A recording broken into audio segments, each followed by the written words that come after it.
947.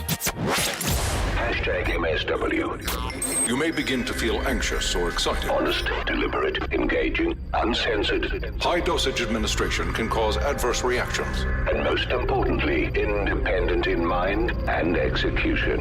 This is a normal response. Are you ready? Marawa Sports Worldwide. The only person I didn't remember who go Kaizer Chiefs. Ke bus driver. You know what fitli sa go stadium kana. So Robbie, yeah, Antonio Grande man, hey, unpredictable man. O kasi mo understand handled job seville from a distance. But once over how feel that's where you realize you're Antonio Grande on and off the field. The first time you meet Antonio, Robbie Barry Antonio Lala Polo, Lala Polo now. Hey, open till Manalo can say the earrings. Oh man, my gents, never a dull moment. Give us your handle. Papa_Tsitsi. That's why I wanted you to say it, because you hunt for it under Grand Kekadi, you're not going to find it. I'd like to say congratulations to Banyana to win against Tanzania, and we wish them to play very well against Nigeria. Look, Cecil has been fantastic in that way. We've had road shows before. I think COVID has sort of curtailed that and hoping to restart. And I think the area that we need to go in is the rural areas. I'm sure there are gems there that we haven't seen. We haven't tapped into that yet. Robert Marawa, live on 947. Vuma FM, Rise FM, and Sowetan Live. #MSW.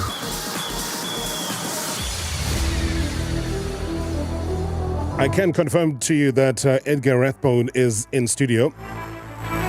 And he's going to be chatting to us all things that have to do, with the team that you love or you hate, whichever one it is. There's going to be a big battle over the weekend. I'll tell you much more about it. So Edgar Rathbone is the Blue Bull CEO. An honor to have him, and we're going to be chatting to him. So in the meantime, you can send whatever questions or comments around the Bulls, what you've observed around them, the structure, the business, on the field. This is your opportunity, man. We bring in the business side of the business of rugby through the CEO. Looking forward to that conversation happening just a little bit later. But right now, though, let's deal with what we picked up as a bit of breaking news. And you know when you got exciting breaking news, that's a good thing because, Cape Town Spurs, their player development program has been under the spotlight, previously considering giving up on their most successful academy called Ekamva. I remember chatting to Alexi, and he was indicating the last time that, they might just get to that point where they're going to have to give it all up. But it looks like the team has now announced a new strategic alliance with Core Sports Capital. It's a European-based company that owns clubs in League 1 as well as other European leagues.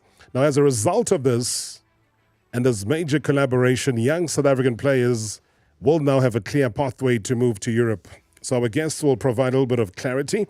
We say let's pick up that story very briefly with us here on air while it is still cooking very nicely. Cape Town Spurs CEO Alexi Efstathio joining us from Cape Town. Alexi, thank you so much for your time. Good evening. Good evening, Robert. Good evening to your listeners. Is this a turnaround from the morbid conversation we had the last time?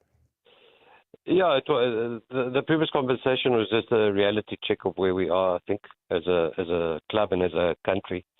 And it was just putting the facts on the table. Football continues and we carry on. We always strive to better ourselves in however we can. What would you say has changed? I mean, we talk about a collaboration. It's come about what, and what does it entail? Well, I think our development structures in South Africa are very underdeveloped. There's not much room for our players to get better. If you look at our youth leagues, we should be having a national youth leagues. I think from probably the age of 15, right up to 21, similar to the Diski. So there's a lack of development. So I think we need to prepare our players better for Europe, where they can go and get challenged and develop in a more real environment where they're going to be challenged daily. And I mean, who are Core Sports Capital? Give me a bit of background there. So they're a company based in Switzerland, and they basically have a model where they affiliate with various clubs around the world, and obviously bring them through the system. And within the structure they currently have, obviously the French League One team would be the top league team that they have. And then from there, obviously, opens doors to Spain, England, Germany, wherever else. And does this begin immediately? I mean, is this something that starts, let's say, in the brand new season, next season? Does it depend on whether or not you... Immediate? Yeah, they already sent 2 scouts about 2 weeks ago.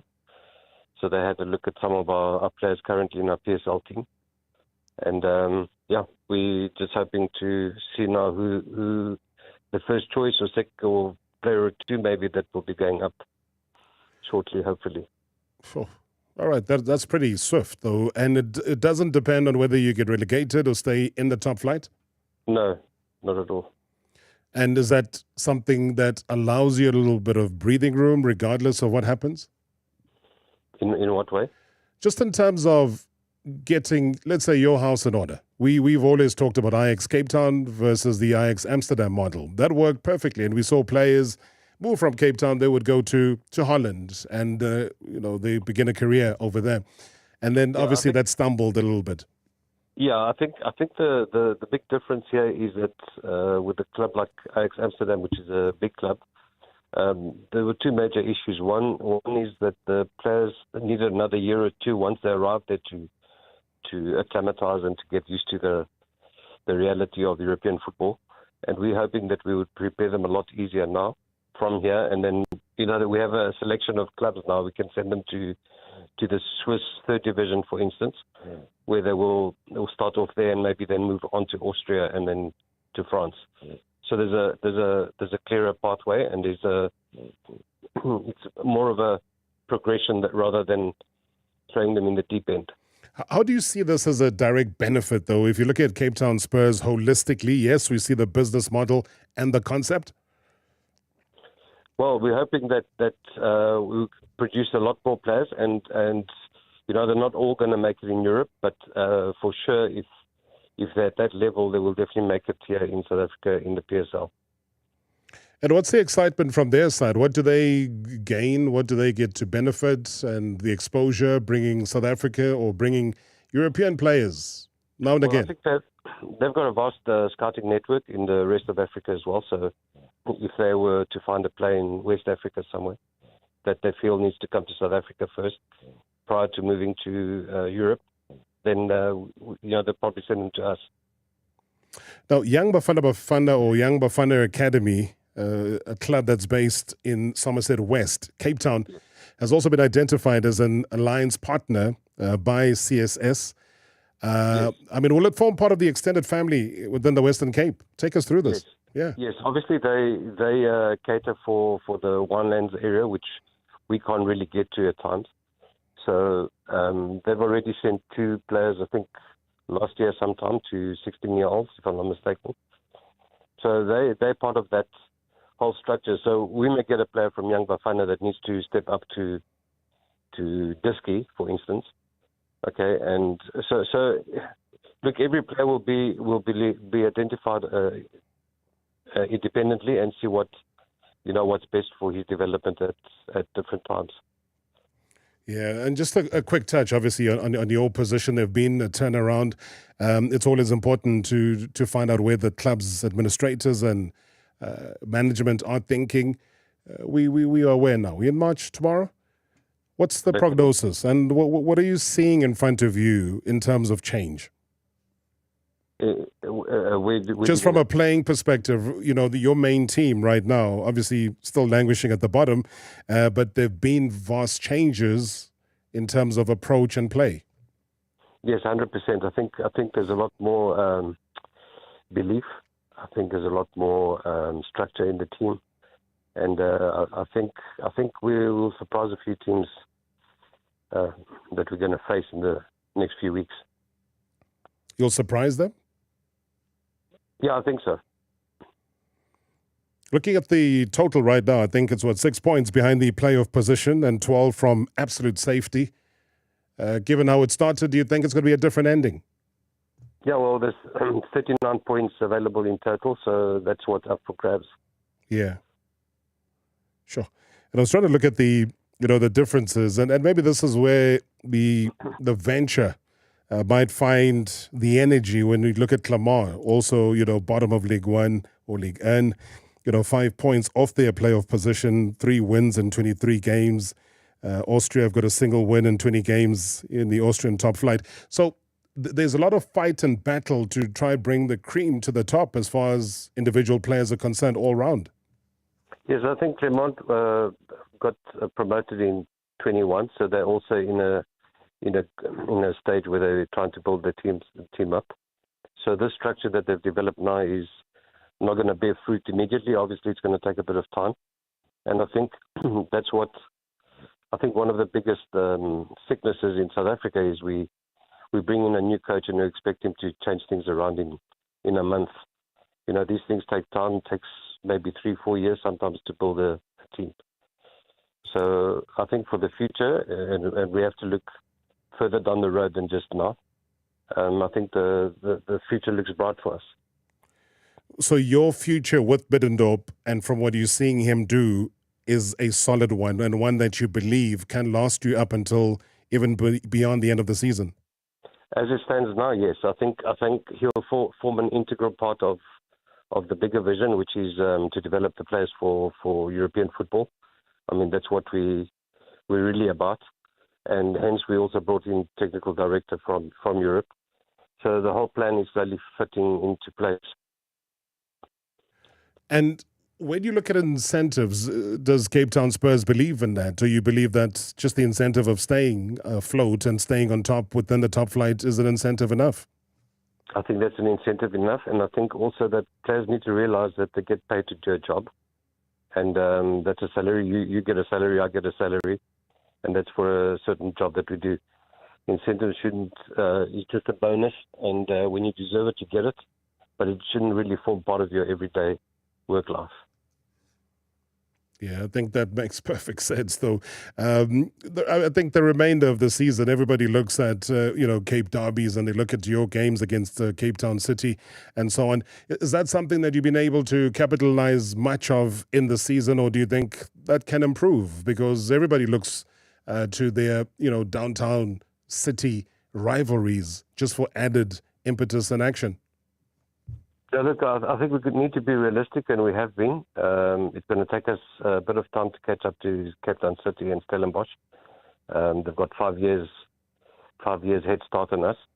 But certainly within a few years, they'll have to be looking behind them to see who's coming up. Yeah. All right, Alexi, it looks like it's all going to be fun and games. Looking forward to what should be a great collaboration. And once again, congratulations. I think the last thing we wanted to see as a nation is to see a big project of what you've put together at Ikamva collapse, or you moving away or walking away, or it not existing.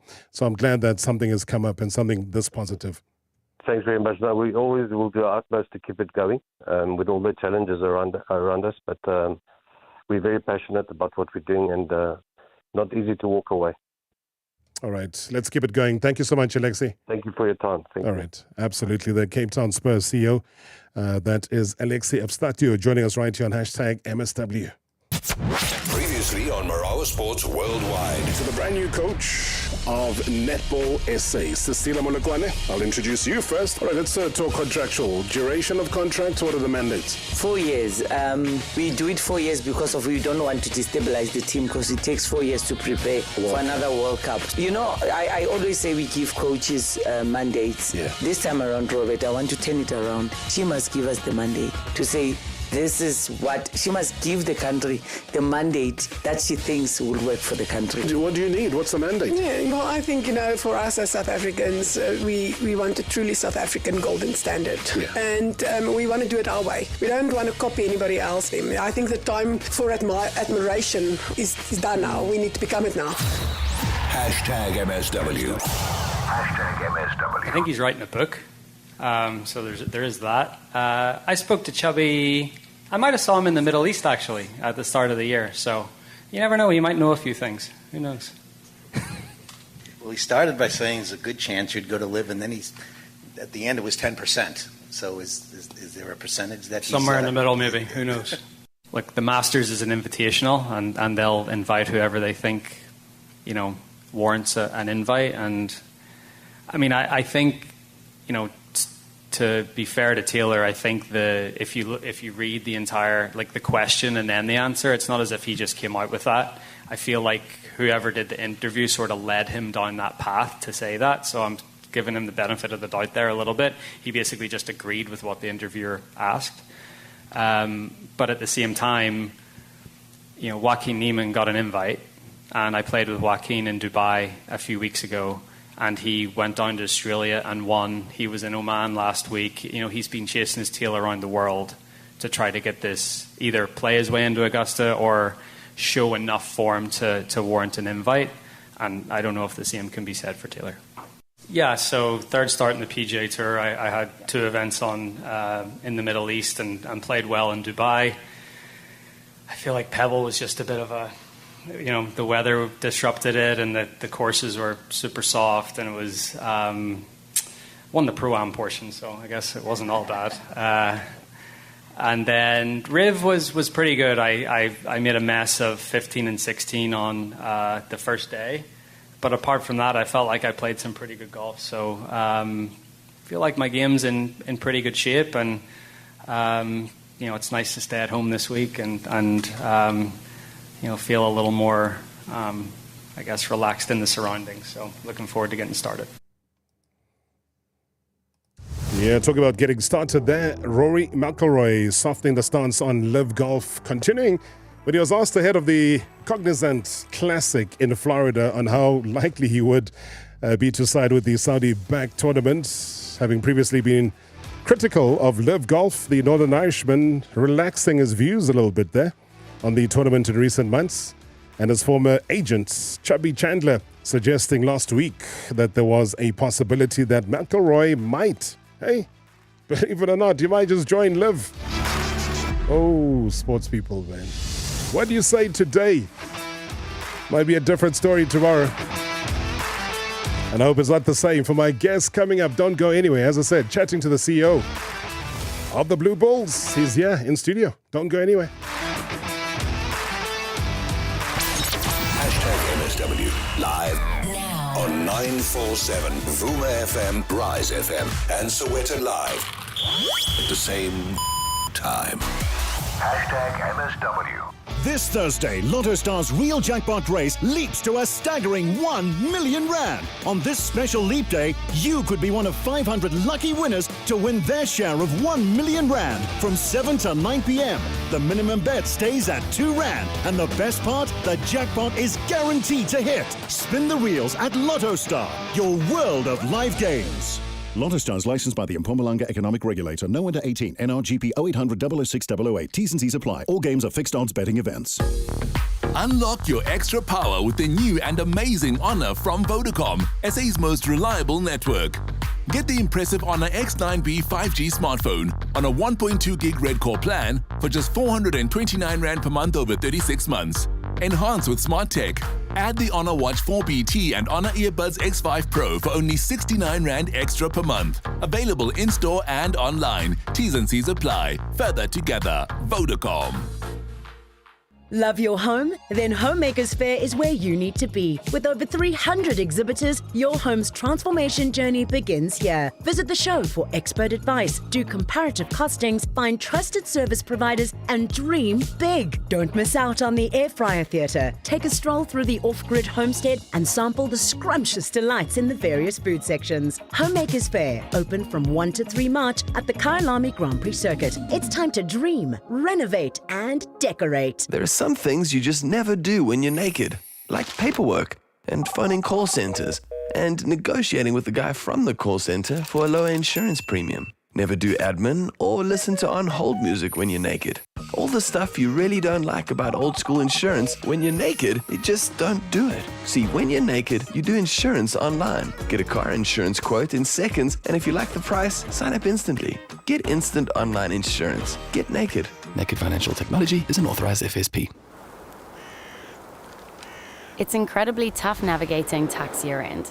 You know, doing payments and submissions and things like that. It's absolutely crazy. I have weaknesses. I suck at accounting. Yeah, there's nothing that scares me more than having to do my year end taxes. Sage Tools can help businesses like yours get tax year end ready. Visit tax.sage.co.za today. Sage, helping business flow. The new Showmax is here. It's streaming for Africa. Prepare for global blockbusters, exclusive originals, and more from the world's best studios from 39 Rand per month. Plus, for the first time ever, you can live stream the Premier League on mobile for just 69 Rand monthly. It's Premier League in your pocket. This is the league we want. With new plans and a new app, Showmax is bringing you an entertainment experience like no other. The new Showmax. It's streaming for Africa. Previously on Marawa Sports Worldwide. To Coach Desiree, she is the best national team coach that South Africa has ever produced, both men and women. She has won the AFCON. She has qualified us to more than one World Cup, took us to, no-cut stages of the World Cup. I think my uncles are ready now to send cows to Ife Meliga Jermaine. Oh, Jermaine. Can you imagine? They love this team and they love the players in this team. And, man. That's just the way it is. And like you said, the expectations just get higher and higher and the players know that. Hashtag MSW. Hashtag MSW. Oh, Jermaine, the heartbreaker. Not sure how much heartbreaking there is in rugby this weekend, but all I can tell you is big games going to be happening. But what about steering an organization as massive as the Blue Bulls? Well, it is no easy task. Certainly takes a lot, demands a lot of those that are riding the ship itself. Now, the man at the helm is without any shadow of doubt doing a fantastic job. Key to implementing the board's visions of re-establishing the Bulls as well as the Blue Bulls as a force on the field, while also making Loftus a venue that becomes synonymous with great live appearances and experiences, whether it is rugby, football, all sorts of other social activities that happen there. And when you go back to June 2020, that's when he took office. No stranger, though, to the rugby environment, with the years of selfless service that are under his belt. Pretty much a pillar and servant of the Lions Rugby Company and also Ellis Park for a solid 7 years, starting his rugby journey as head of finance and administration in 2013. 2014, appointed as the chief financial officer, holding that position for 2 years before becoming the chief financial and commercial officer in 2016. Now, you move ahead to 2017, appointed as the managing director of Ellis Park Stadium, responsible for managing the Ellis Park precinct. Now, that precinct, if you're not aware, includes the Emirates Airline Park, Johannesburg Stadium, as well as the Ellis Park Indoor Arena, as well as being the commercial arm of the Lions Rugby Company. You'd be exhausted, trust me. So, armed with a very strong commercial background, truly understanding the importance of finding that perfect balance between the evolution of rugby and everything around it, and also just, still treasuring the traditions as well as the heritage thereof.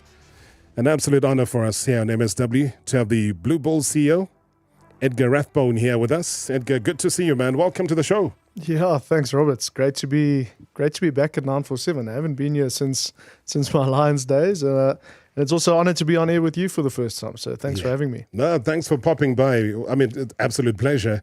And as I say, just trying to go through your history, especially down at the Lions, is something breathtaking. And that is why when you had to take the leap of faith and you had to accept the offer, it was that difficult for you to almost say, you know what, guys, I've left that family, but I've left it in such good nick. Now I need to go and establish a new career pathway up in Pretoria. How difficult was that in actual fact?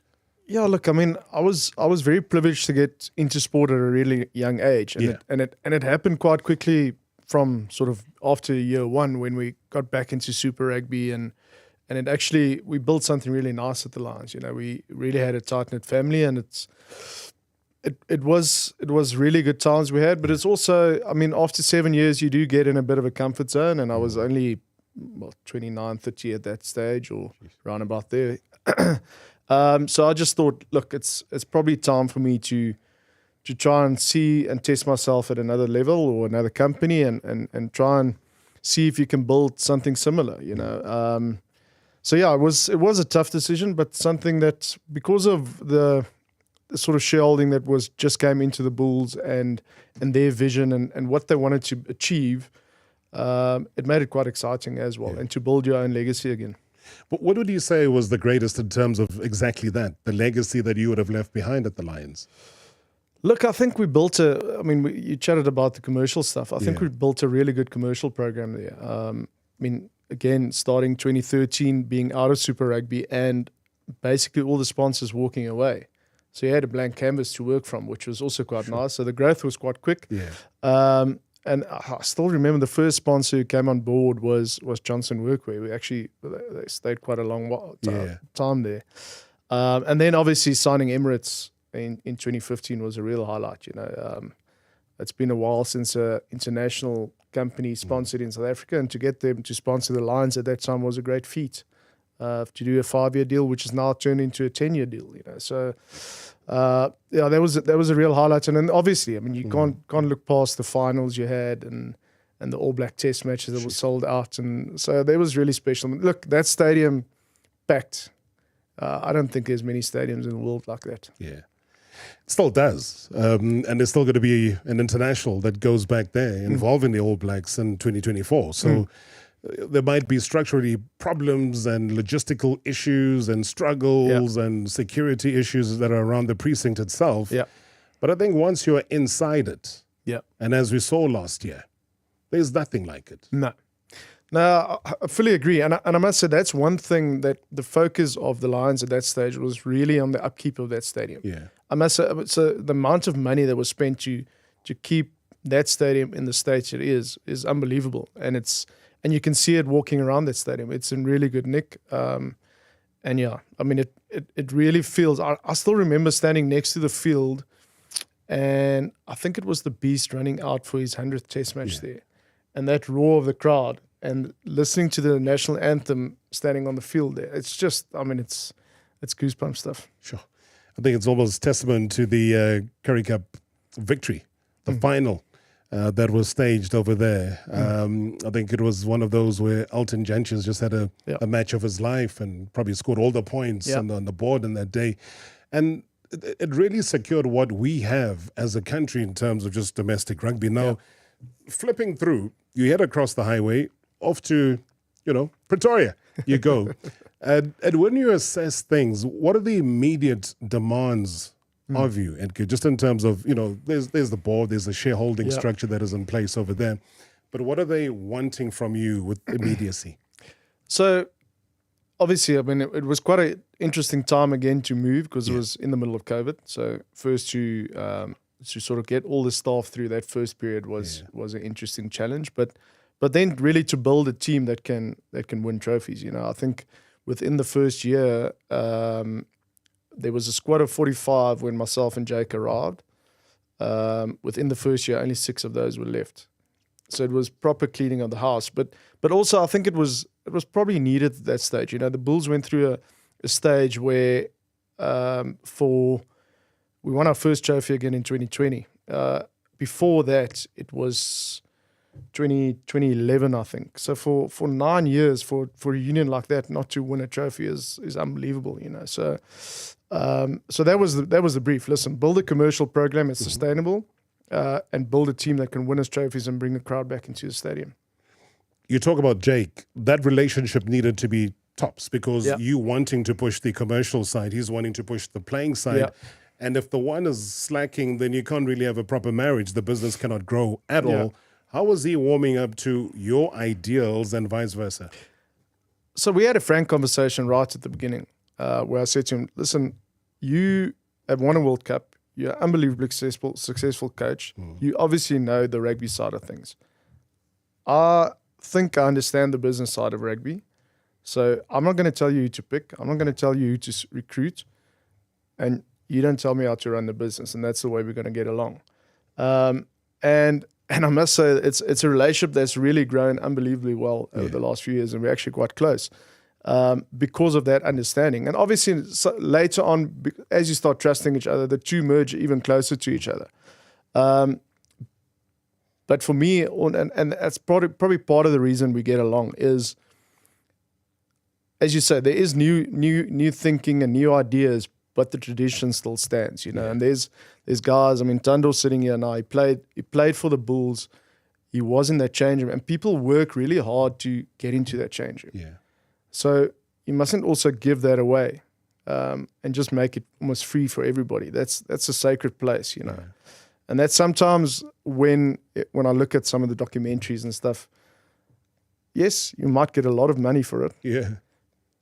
But geez, you're giving away a lot of sort of golden nuggets that people work really hard for to achieve. You talk about documentaries. I think the one thing that comes to mind is the exact Rassie Erasmus documentary. Yeah. Because for him to ascend and make a mark in the Free State, he needed to come through to the Blue Bulls, beat them in their own backyard. Yeah. For him to raise his hand and say, I have arrived. As a coach, take me seriously because I've come to the cauldron of rugby in SA and I've dismantled this working ship. And that comes through so beautifully in that docu. And you're right. So anybody that wants to come through to the Blue Bulls, you need to know your story. Yeah. So if you've got a World Cup winning coach that is there, and you have now a younger version in Rassie who had to transcend through to make a mark and prove himself, that really says something about then the bigger version or the bigger vision here, if I must say, Edgar. Yeah. Yeah. No, 100%, you know, but again, and that's something that's always amazed me about the Vodacom Bulls brand as well, is that even through 9 years of struggling, the brand was still unbelievably strong. And the following of the brand is unbelievably strong. And so there's it's a very interesting thing. Like there's some brands in the world, like say for instance Ferrari Formula One team. Yeah. Whether they're fourth, fifth, there's still people that's so passionate about that brand. And you see it in English football quite a bit as well, you know. So it's something that the Bulls have that very few other teams in South Africa have. But would you attribute that to what? To previous achievements, history, that entrenchment of that? Yeah. 100%. I mean, it's that legacy that is there, and the expectation that legacy creates. I mean, one of my favorite quotes, and we use it quite a bit within the Bulls, is pressure is a privilege. And there's always pressure of anybody who works at the Bulls, because there's an expectation from the fan as to what this team needs to achieve. Yeah. It's not good enough to be third or fourth. They demand trophies, and that brings pressure. But that pressure is an absolute privilege to have, because not all teams have that. When we go through the finer detail, and at times it might sound like it's silly because you need a pitch to play rugby. But you've recently gone through, you have had to redo the pitch. Yeah. And not too many other stadia have done that in the country. It's only, the Cape Town City Stadium that have been able to do that. Yeah. What's the short-term, long-term thinking behind going through that process? So obviously Loftus is the home to not only the Vodacom Bulls. Yeah. I mean, there's an unbelievable working relationship with Mamelodi Sundowns. And to find that balance between what works for rugby and what works for football as a pitch is an interesting one, because like a hybrid pitch is probably the best, and totally artificial pitch might work for football, doesn't work for rugby.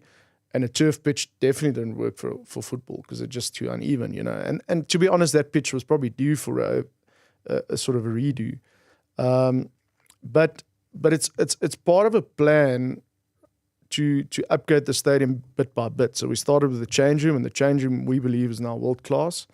That was the first step. Now moving towards the pitch, and the pitch is done now, and it's really world class, and it can host various events on a say a five day week.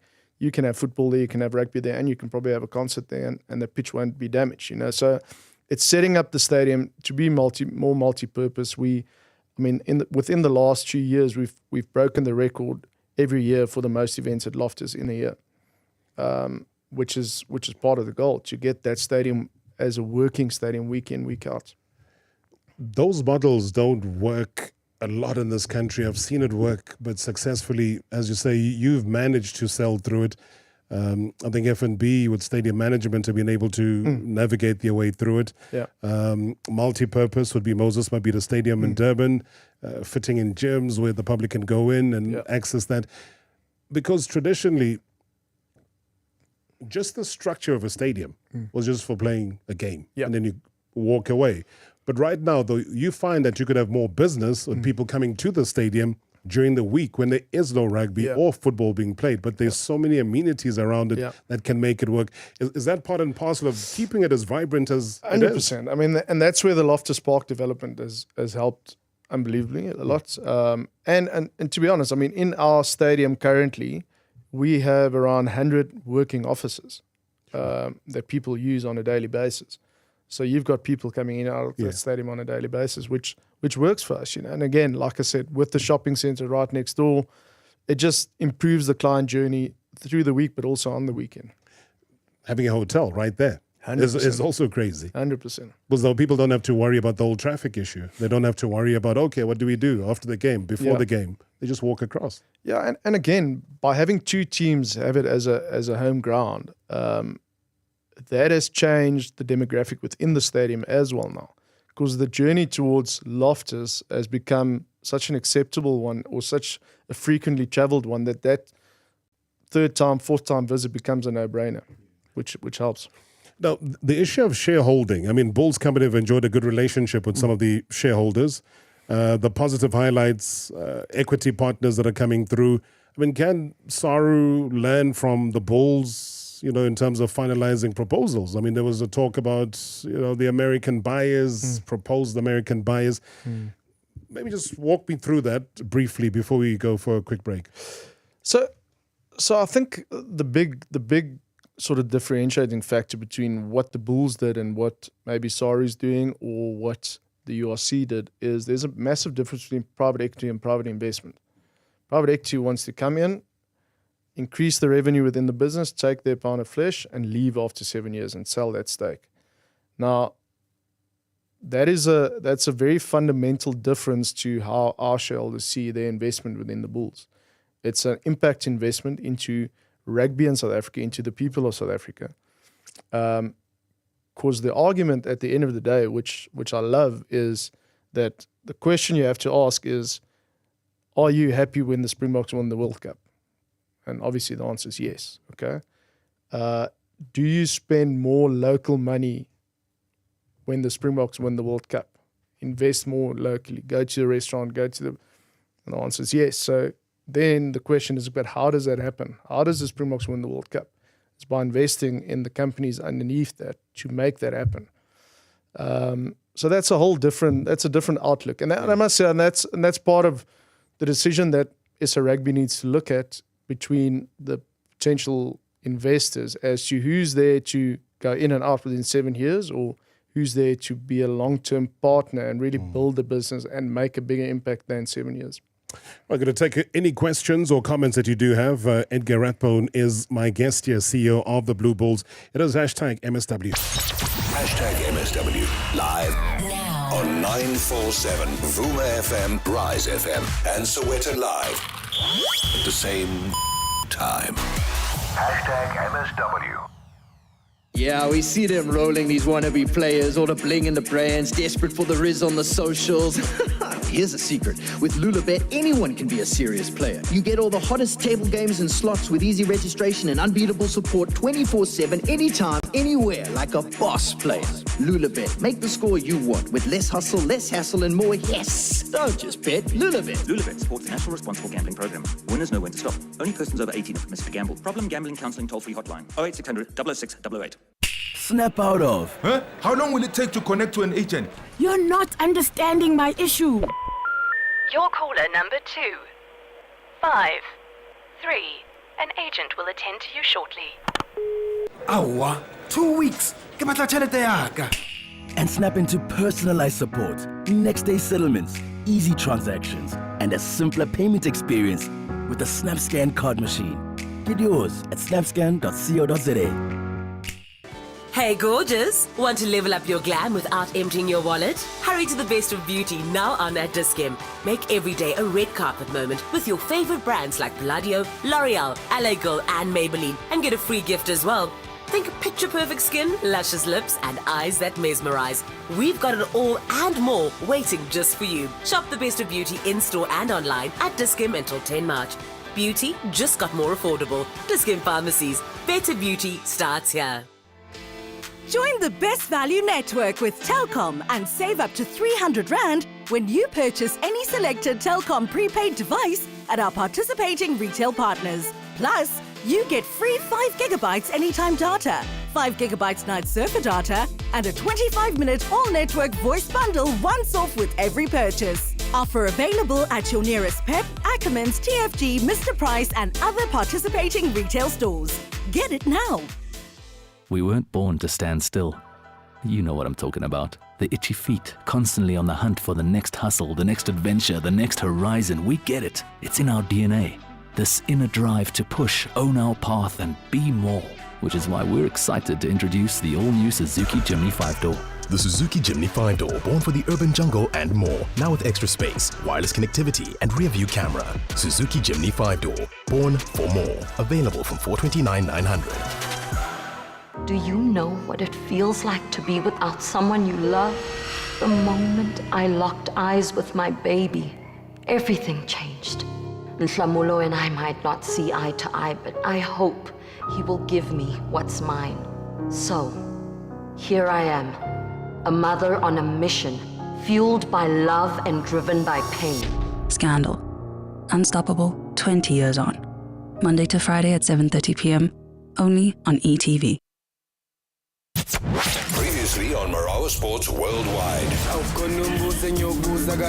Grant Kekane joining us. I'm going to remind myself, you talked about improving as a player and as a human being. You talked about learning and growing and improving and growing. So those were some of the things you said when you made your move from Supersport to Sundowns. You fast forward to where you are now. Do you think you've ticked those boxes? Yeah, definitely. And I still want to tick some more boxes. Yeah. I think, as a person, not just as a soccer player, you can never stop learning, can never stop improving.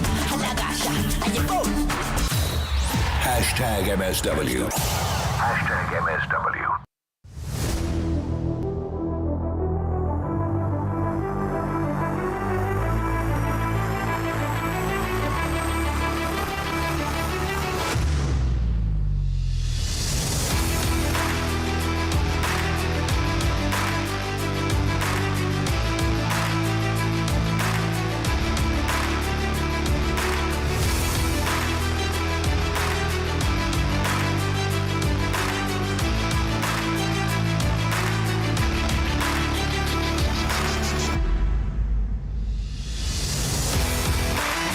Edgar Rathbone, Blue Bull CEO, is my guest here tonight. It has hashtag MSW, talking all things business, all things to do with the beautiful game of rugby. I mean, just off air, excitedly, there have been comments coming through on social media saying, you know what, the Boks, actually, they're going to be playing at Loftus. Where is it? In July? 6th of July. Yeah. 6th of July. What are the plans there? Yeah, Robert. Look, I think the Irish are doing our work for us because they obviously have been the last team to beat us, playing unbelievable rugby. I think it's really through the URC and people understanding how good the Leinsters and the Munsters of the world is. It's created a new rugby rivalry for us that could come very close to the All Black rivalry. So yeah, look, we've sold out our last 2 test matches. The demand for this test match is unbelievable, the amount of requests we've had.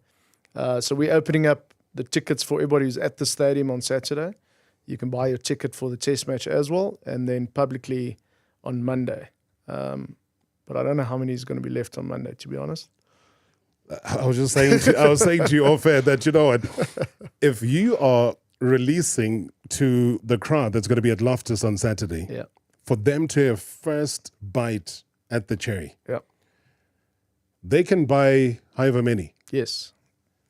And by the time you say Monday, I don't see Monday happening. Yeah, so I mean, we've got 1,500 tickets left for Saturday, which means there'll be it'll be a sellout, which means 50,000 people. And obviously capacity for the test match, also 50,000 people. So it'll be interesting. I mean, there's been pre-sales, obviously, to the DCV clients and F&B, so there's already a few out. So if you get 70% of your stadium buying 2 tickets, you're done. It's done. And what's the cost, if I may ask, for these test tickets these days? So it starts at about 350, and your middle seats goes up to 2,000 rand. So it's still a lot cheaper than a World Cup ticket was. Yeah, well, jeez. Don't remind us about that. But it's still good business. Yeah. I think every franchise would love to see a game from the national team being played. I mean, this is vastly important because now you've done the preps. You've talked about, the pitch, relay, etc. There's only going to be in July again. Ireland will go down to Durban. They're going to play at Hollywood Bets Kings Park on the 13th of July. Then they shoot off, I think, to Bloemfontein to play against Portugal. Yes. So, in essence, besides driving the mandate of the Blue Bulls, it's about driving the mandate of securing the internationals. Yeah, and look, I mean, we work very closely with SA Rugby and the Springboks, and they use us as a base to prep for their tournaments. So I think we've created a very friendly environment for the Springboks to start their season off with. I've got a big preference to be the stadium that hosts the first test match every year. Just because I know we can sell a story around it. And I always believe that we'll be able to sell out a Springbok test match, which in effect then helps the other stadiums. Because as soon as people see on TV that, listen, Loftus, the first test is sold out, we can't wait for the other test match. We need to go buy now. It's a ripple effect. It's a ripple effect. So I think, and it's shown over the last 2 years. We sold out Wales and the test matches after that sold out. And last year against Australia again, So you also got the privilege of having, you talk about Wales, they play at Twickenham against the Boks, and that's going to be in June. Yes. So straight after that, depending on what the result is, people look at that game and say, oh, geez, we can't wait. It's got to be Loftus. Well, if the tickets are still there. Yeah, look, selfishly, I hope that there'll be no Bulls player playing for that Springbok team against Wales because it's the final of the Vodacom URC that day.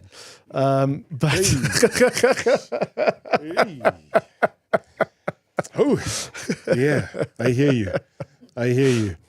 Maybe put that to the former Springbok coach and find out how he would have felt if he was faced with that predicament. Yeah. So, I mean, it's a tough one, but it's also it's a good one. You might have said something, but said it very glibly right now. And to go back to it, you said you've only got 1,000 tickets left for the game on Saturday. Yeah. And it's a much anticipated game because everyone is looking forward to Stormers coming up to the Highveld to play against the Blue Bulls. Yeah. I don't even know where to begin. Firstly, just in terms of numbers, because historically, you would have to go back to a certain time and a date for a stadium like Loftus to have been fully sold out.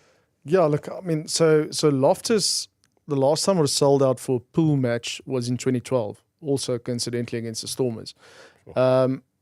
Since 2007, there's only been 4 sellout matches that wasn't playoff matches at Loftus. It'll definitely be a record for South African Stadium within the URC. The only team that's beaten us is probably the other great rivalry within the URC, which is Leinster Munster.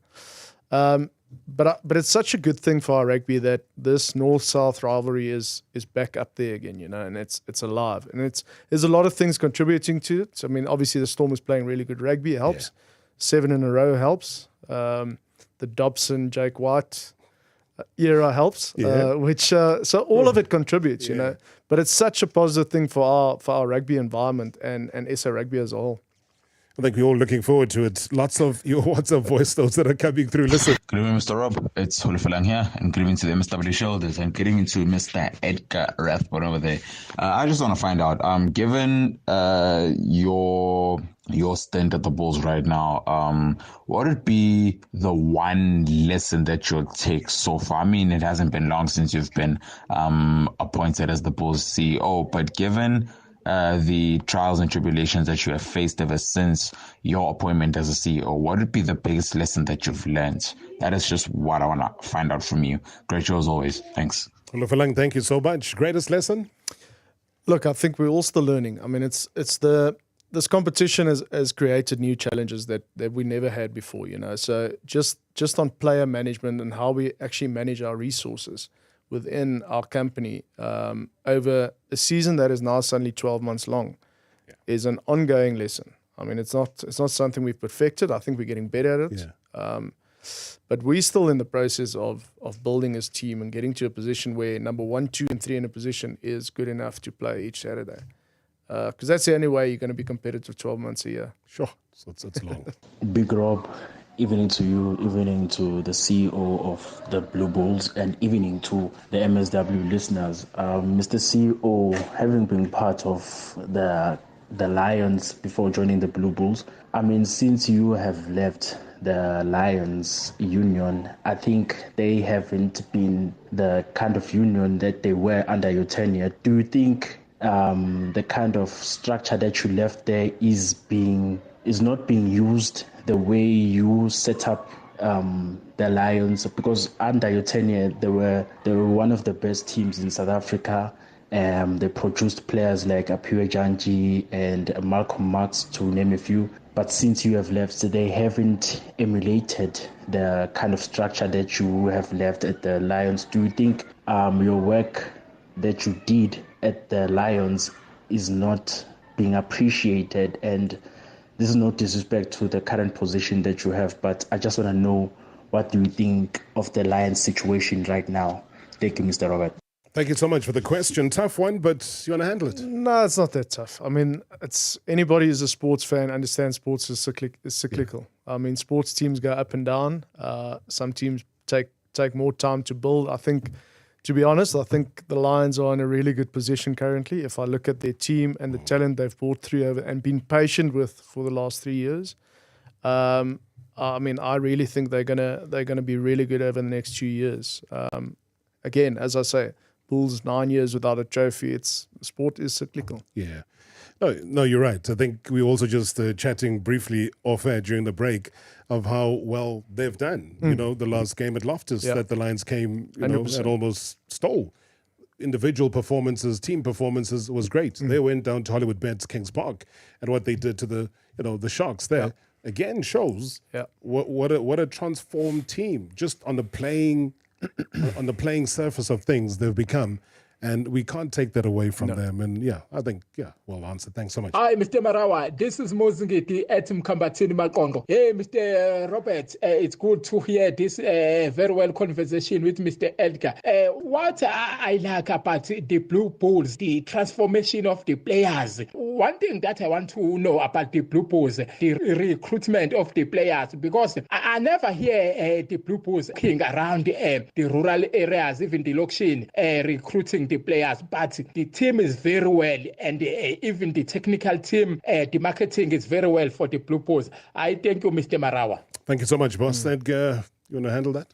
Yeah, sure. I mean, look, I think the professional era has changed a lot in terms of where you recruit and how the talent comes through.